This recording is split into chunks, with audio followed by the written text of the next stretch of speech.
नमस्कार। टीवी 9 राजस्थान के special show 8 PM show में आप सभी का स्वागत है। इस शो में हम बात करते हैं राजस्थान की हर उस बड़ी खबर की जो राजस्थान में चर्चाओं का विषय बनी हुई है। और देखिए, आज दो चीज़ों की सबसे ज़्यादा चर्चा रही। सबसे पहली तो रही नरेश मीणा की।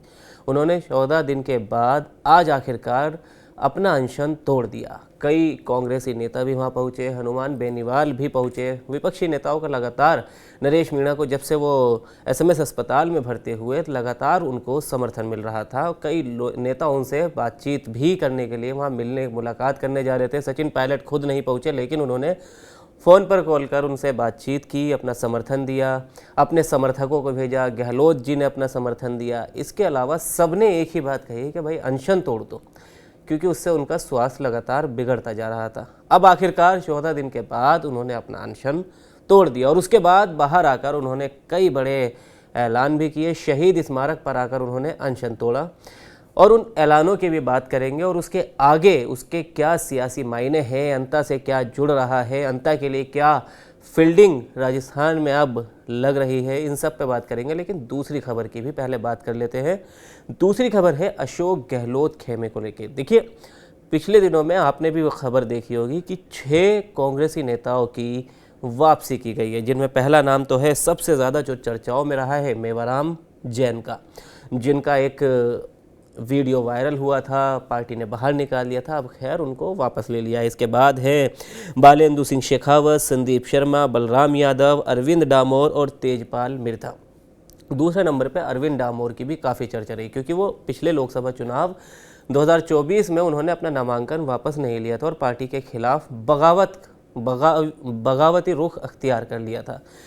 अब जो चर्चा है वो ये है कि ये 6 के 6 नेता गहलोत समर्थक माने जाते हैं। इनमें एक भी नेता पायलट समर्थित नेता नहीं माना जाता। तो क्या अशोक गहलोत मजबूत हो रहे हैं और क्या इससे सचिन पायलट को राजस्थान में कोई आगे सियासी खतरा भी हो सकता है? इन सब सवालों पे बात करेंगे सुमित देवड़ा के साथ। हमारे साथ जुड़ गए हैं राजस्थान से और दोनों ही खबरों पे उनकी नज़र पैनी बनी हुई है। तो सुमित, सबसे पहले गहलोत से शुरुआत करते हैं, फिर बात करेंगे नरेश मीणा की, जो उन्होंने 14 दिन के बाद अनशन तोड़ा है। तो देखिए, गहलोत जो ये 6 समर्थक कांग्रेस में शामिल हुए हैं, ये सभी गहलोत समर्थक माने जाते हैं। तो क्या गहलोत ज़मीनी स्तर पे और ज़्यादा मजबूत हो गए हैं और सचिन पायलट क्या कमज़ोर हुए हैं? और आखिर आलाकमान से जब वो खुद CWC में मेंबर है और अशोक गहलोत खुद उनको कह चुके हैं कि वो तो खुद आलाकमान है, तो आखिर सचिन पायलट की क्यों नहीं चल पाई और आखिर गहलोत के ही 6 के 6 नेता क्यों शामिल हुए? देखिए, सबसे बड़ी बात तो यह है कि तमाम पार्टी के नेताओं के विरोध के बाद में गहलोत ने अपने समर्थक बागी नेताओं को फिर से कांग्रेस में वापसी करवा दी है।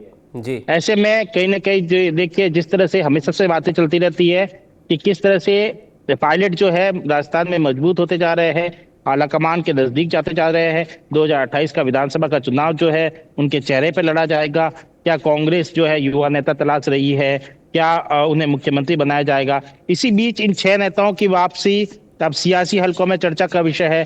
क्या वाकई धरातल पर स्थिति कुछ और है? यह विचार करने के लिए अब ये 6 नेताओं की वापसी एक मुद्दा बन गया है। देखिए, ये जो सिर्फ 6 नेताओं की बात नहीं है, अभी तक 8 नेताओं की वापसी हो चुकी है। इससे पहले अमीन खान और उससे पहले जो है सुनील परियार। देखिए, सुनील परियार वही है जिन्होंने मानवेंद्र सिंह जसोल के सामने कांग्रेस से बागी होकर जो है सिवाना विधानसभा क्षेत्र से चुनाव लड़ा और जब उनकी लोकसभा चुनाव के समय वापसी हुई तो मानवेंद्र सिंह जसोल ने जो है नाराजगी जताई थी ट्वीट करते हुए और कहा था कि क्या 6 साल का निष्कासन 6 महीने के अंदर ही पूरा हो गया। और इसके बाद में किस तरह से वे नाराज दिखाई दिए, कभी भी कोई पार्टी के कार्यक्रम में नहीं दिखाए गए और एकाएक फिर बाद में उन्होंने भाजपा ज्वाइन कर ली। इसके बाद में अगर बात करें अमीन खान को लेकर कितना विरोध था, क्योंकि रविंद्र सिंह भाटी का सपोर्ट उन्होंने किया था और फिर वापसी हो गई। और अमीन खान कितने नजदीकी अशोक गहलोत के बताए जाते हैं, लंबे समय से नजदीकी है। 10 बार तो वे विधानसभा का चुनाव लड़ चुके हैं और 5 बार विधायक रह चुके हैं। ऐसा ही कुछ मेवाराम जैन के साथ में है। देखिए, पश्चिमी राजस्थान की राजनीति तो अब गर्मा सकती है कांग्रेस हल्के में। कांग्रेस मजबूत होगी या गुटबाजी का शिकार होगी, यह तो आने वाले समय बताएगा। फिलहाल के समीकरण देखें तो गुटबाजी का शिकार तो हो चुकी है, लेकिन गहलोत इसमें बाजी मार गए हैं। और पायलट जब बाहर बिहार चुनाव को संभाल रहे हैं, कई जी जो महाराष्ट्र प्रभारी बनाए जा रहे हैं, तमाम जिम्मेदारी उनको सौंपी जा रही है। इसी बीच राजस्थान से क्या पायलट जहां पे मजबूती की बात की जा रही है, वही गहलोत ने क्या गेम कर दिया है, ये एक बड़ा सवाल है। देखिए हमेशा से देखिए 2020 का मामला हो मानेसर वाला, इसमें अपने समर्थक विधायकों के साथ में पायलट गए थे, तब भी विधायक बल नहीं जुटा पाए। 2022 में पर्यवेक्षक आए मुख्यमंत्री चयनित के लिए, तब भी विधायक दल से जब जो है राय ली गई, तब भी गहलोत ने बाजी मार ली। अब जब वे अपने पुराने नेताओं को वापस ला रहे हैं, तो क्या आने वाले समय में, क्योंकि कांग्रेस की रीति नीति तो यही रही है पिछले कई दशकों से कि विधायक दल अपना नेता चुनते हैं, आला कमान जो है पर्यवेक्षक भेजते हैं, धरातल की स्थिति जानते हैं। लेकिन अगर फिर से ऐसा ही कुछ 2028 के विधानसभा चुनाव में, हालांकि किसी चेहरे पे कांग्रेस चुनाव लड़े इसकी जी उम्मीद तो कम नजर आती है, लेकिन अगर फिर से राय ली जाए तो बिल्कुल गहलोत अपना ग्राउंड तो जरूर मजबूत कर रहे हैं। जी जी। लेकिन सुमित, एक सवाल ये भी है कि देखिए, जिस तरह 6 ये और 2 पहले अमीन खान और सुनील जी के अगर नाम लगा ले कि 8 जो नेता है कांग्रेस के बागी हुए या उनको निकाल दिया गया था, अब उनको वापसी ले लिया, तो कहा जा रहा है कि आलाकमान की तरफ से तो ये कदम इसलिए उठाया गया है कि कांग्रेस को नव संजीवनी दी जा सके और फिर से मजबूत किया जा सके, खासकर बांसवाड़ा वाले इलाके में, जोधपुर और नागौर वाले इन इलाकों में मजबूत किया जा सके। लेकिन अब जिस तरह वो वापसी आ गए हैं, तो जो पहले से मौजूद नेता है, जैसे अभी आपने बात करी थी मनवेंद्र जसोल की, खैर मनवेंद्र जसोल तो अब बीजेपी में चले गए, लेकिन अगर बाड़मेर की बात कर ले तो मेवाराम जैन के आने से सबसे ज़्यादा खतरा हरीश चौधरी को है। हरीश चौधरी का एक वीडियो भी लगातार वायरल हो रहा है जिसमें वो राजनीति तक छोड़ने की बात कर रहे हैं। तो इस तरह क्या हरीश चौधरी और बाकी नेताओं को भी दिक्कत होगी और क्या आपस में फूट और ज़्यादा बढ़ जाएगी एकजुटता की जगह? देखिए, दो बातें इसमें जरूर शामिल करना चाहता हूं, क्योंकि जब अभी जो है दिग्गज नेता कर्नल सोनाराम का निधन हो गया था, और जिस तरह से तमाम नेता बाड़मेर पहुंचे थे उनकी शोक सभा श्रद्धांजलि देने के लिए, और किस तरह से पायलट को बैठाकर इस चौधरी का वीडियो जो है डिफेंडर में वायरल हुआ था, जी और किस तरह से पश्चिमी राजस्थान में एक बड़ी रैली के रूप में वो गए, और ऐसे में देखा गया कि पायलट के इसको एक पश्चिमी राजस्थान में पकड़ मजबूत होने को लेकर जो है मायने लगाए गए थे। साथ में हरीश चौधरी देखिए पावर सेंटर की तरह उभरे। लोकसभा चुनाव में बाड़मेर जैसलमेर की सीट जो है हॉट सीट बनी हुई थी रविंद्र सिंह भाटी और तिकोड़े मुकाबले के कारण। किस तरह से कैलाश चौधरी जो कि विधायक भी रह चुके हैं और केंद्रीय मंत्री भी रह चुके हैं, इसके बाद में भी उनकी स्थिति किस तरह से हो गई और रविंद्र सिंह भाटी ने मुकाबला किया। हालांकि वे दूसरे नंबर पर रहे, लेकिन राष्ट्रीय लोकतांत्रिक पार्टी से हरीश चौधरी ने ही जो है उमेदवार राम बेनीवाल को कांग्रेस में लाया, और जिस तरह जी से उन्होंने कार्ड खेला और उन्हें जिताया भी, तो एक तरह से पश्चिमी राजस्थान में पावर सेंटर की तरह हरीश चौधरी उभर रहे थे। अब जब गहलोत ने अपने समर्थक मेवाराम जैन को वापसी करवा दी है, तो हरीश चौधरी की ताकत जरूर कम होगी। यही कारण है कि जब 22 तारीख को ही जो है लेटर टाइप हो गया था, मल्लिकार्जुन खड़गे ने जो है टाइप कर दिया था, क्योंकि मेवाराम जैन जो है दिल्ली गए, मल्लिकार्जुन खड़गे से मिले, गहलोत ने जो है इसमें भूमिका निभाई, और जी उन्होंने यह कहा कि 50 साल की अपनी राजनीति का हवाला दिया, और कहा इसके बाद में वापसी हुई, लेकिन 2-3 तक लेटर रोक दिया गया, क्योंकि एक खेमा जो है उनके विरोध में उतर गया उनको वापसी को लेकर। लेकिन आखिरकार जो है गहलोत जीत गए, उनको वापसी करवा ही दी। देखिए, गहलोत जरूर जो है पश्चिमी राजस्थान मौजूद हुए, और हरीश चौधरी क्या अब अपना इस्तीफा देंगे कांग्रेस से, अपने बयान पे कायम रहेंगे, यह भी एक देखने वाली बात होगी। जी जी। तो सुमित, लेकिन अब सवाल नरेश मीणा को लेकर भी है। देखिए, जिस तरह कांग्रेस युवा चेहरे राजस्थान में ढूंढ रही है राजनीति में लाने के लिए, तो इसी तरह नरेश मीणा भी। और देखिए, नरेश मीणा जब से एसएमएस अस्पताल के आईसीयू में भर्ती हुए थे, तब से लगातार कांग्रेस नेताओं का वहां जाने का तंता लग गया था, मुलाकात पे मुलाकातें हो रही थी। जो बड़े नेता बचे थे वो गहलोत और पायलट, तो गहलोत के समर्थन के बाद पायलट ने भी अगले ही दिन कॉल कर लिया, अपने समर्थकों को भेज दिया वहाँ पर, राकेश और जो दूसरे नेता उनके समर्थक माने जाते हैं। तो क्या नरेश मीणा भी जिस तरह अब अपनी राजनीति को आगे बढ़ा रहे हैं, उन्होंने झालावाड़ के मुद्दे को बड़ा मजबूती से पकड़ लिया है, क्योंकि आने वाले जो अंता उपचुनाव है और जहां से उन्होंने लड़ने का उपचुनाव ऐलान भी कर दिया था अपने इस अनशन से पहले, जब पहली बार वो जेल से बाहर आए थे, तो क्या वो अपनी इस राजनीति को उसी दिशा में आगे बढ़ा रहे? क्योंकि 12 जिले में अंता विधानसभा सीट आती है और ये झालावाड़ हादसा हुआ है, तो वो लगातार इस चीज़ को लेकर आगे बढ़ रहे। तो क्या कांग्रेस में उनको जगह मिल पाएगी? और अगर नहीं भी मिल पाती तो नरेश मीणा क्या अंता उपचुनाव में अपना झंडा गाड़ पाएंगे? देखिए, बिल्कुल इस 6 जो निष्कासन वापस ले रहे हैं उससे जोड़कर नरेश मीणा के पूरे प्रकरण को देखा जा सकता है। क्या सवाल यह है कि क्या सचिन पायलट नरेश मीणा को वापसी करवा पाएंगे, जब गहलोत ने अपने समर्थक 8 लोगों को, 8 दिग्गज नेताओं को वापस कांग्रेस में वापसी करवा दी। और नरेश मीणा जब सचिन पायलट को बड़ा भाई मानते हैं, वही अशोक गहलोत जिन्होंने एक शब्द भी कभी नरेश मीणा के लिए नहीं बोला, और एकाएक कैसे जो है बाजी मारते हुए उन्होंने नरेश मीणा के समर्थन में ट्वीट कर दिया। नरेश मीणा ने भी आभार जताया, उन्होंने अनशन तोड़ने की बात की। इसके बाद में जो है पायलट ने फोन करके बात की, लेकिन बात यह है कि पहल तो गहलोत ने कर ही दी, तो क्या सेंधमारी कर दी, ये भी एक बड़ा सवाल है।